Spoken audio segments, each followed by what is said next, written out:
Ross, do stay with us as we move on to our next story and we head over to the United Kingdom. And the UK has reacted with surprise to President Donald Trump's recent comments about the Chagos Islands. In a shift from his previous endorsement, Trump now questions the deal between the UK and Mauritius, which allows for resettlement of Chagossians on some of the islands.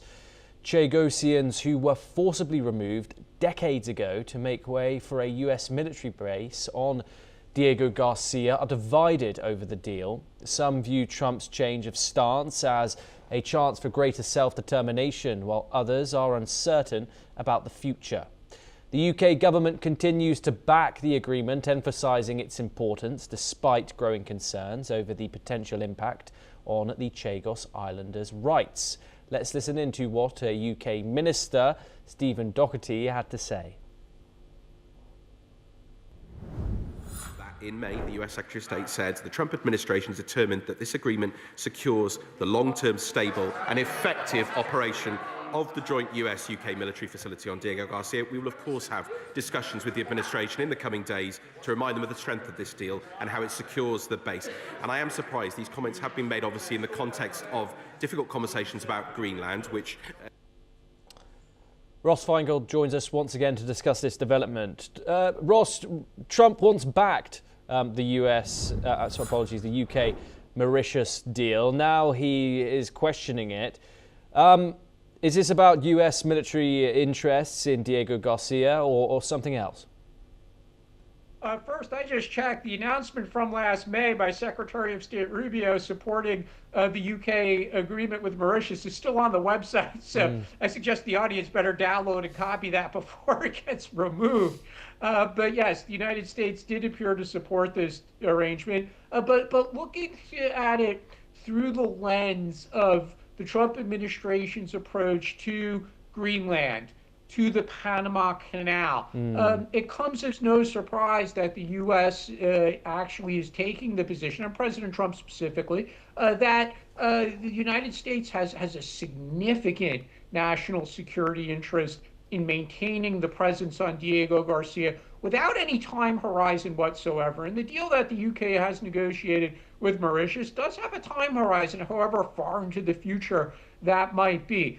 So looking at it from a more hawkish United States national security perspective, it's no surprise that President Trump is taking this view. Why he didn't take this view earlier, not sure. Again, his first few months in office, he was focused on Canada and other parts of the world, such as the ceasefire in Gaza, the war in Ukraine. So there could be reasons why it wasn't high on President Trump's agenda. Also should keep in mind that at the time that the UK initially reached the agreement in 2024 and then moved to final negotiations and signing it in the spring of 2025, there was a lot of opposition in the UK, specifically Conservative Party politicians were always against this deal. And there were scholars, national security experts in the United States who also were opposed to the deal all along. So that Trump is taking this position, it really is actually kind of consistent with his approach to United States security interests worldwide.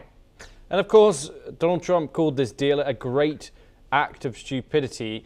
How do you analyse his current view on the United Kingdom? Of course, he's just put tariffs on London as well. After a seemingly good relationship between himself and Keir Starmer. Of course, the UK was also the first country to have a trade deal announced post-tariff Rose Garden speech.